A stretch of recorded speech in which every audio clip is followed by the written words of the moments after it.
প্রায় ৮,০০০ কোটি টাকা খরচ করে কর্ণফুলী নদীর তলদেশে হতে যাচ্ছে দেশের প্রথম এবং একমাত্র যানবাহন চলাচলের পথ বা টানেল।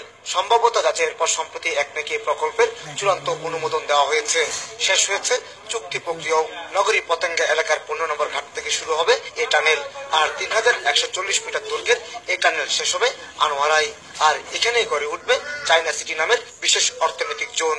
আমরা তাদেরকে অ্যাকসেপ্টেন্সের বিষয়টা আমাদের সরকারের বিবেচনাধীন আছে। আমরা এগুলো প্রপোজাল প্রাইম মিনিস্টার্স অফিসে পাঠিয়েছি একটা প্রক্রিয়াকরণ কমিটি গঠন করার জন্য। তাদের একটা চিন্তা চেতনা নিয়ে তো আসছে, তারা এখান থেকেই তারা চায়নাতে এক্সপোর্ট করবে এবং অন্যান্য জায়গায় কিন্তু তারা এক্সপোর্ট করবে, ওই হিসেব মাথায় রেখে কিন্তু তারা কিন্তু আসছে। এই টানেল নির্মাণ হলে সারা দেশের সাথে কক্সবাজার জেলা এবং দক্ষিণ চট্টগ্রামের যোগাযোগ ব্যবস্থার চিত্রে পাল্টে যাবে। একই সাথে এখানে গড়ে উঠবে শতভাগ রপ্তানিমুখী অন্তত ৩৫০ শিল্প কারখানা। কুরিয়ান ইপিজেড, কাপকো, সিএফএল এর মতো যেসব কারখানাগুলি আছে, এই কারখানাগুলি যাতায়াতের জন্য এবং জনগণ আসার জন্য এবং খুব দ্রুত সম্ভব খুব কম সময়ের মাঝে তারা এই টানেলের মাধ্যমে চলে আসতে পারবে।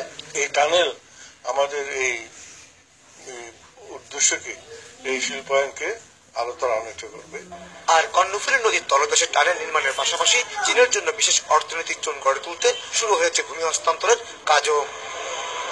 ভৌগোলিক এবং প্রকৃতিগত কারণে আন্তর্জাতিকভাবে গুরুত্বপূর্ণ অবস্থানে রয়েছে চট্টগ্রামের স্থানটি, যে কারণে উন্নত সবগুলি দেশ এখানে বিনিয়োগ করতে আগ্রহী। তাই সংশ্লিষ্টরা বলছেন আমলাতান্ত্রিক জটিলতা দাঁড়িয়ে এখানে বিনিয়োগ সম্ভব হলে পুরো বাংলাদেশের অর্থনীতি চিত্রে পাল্টে যাবে।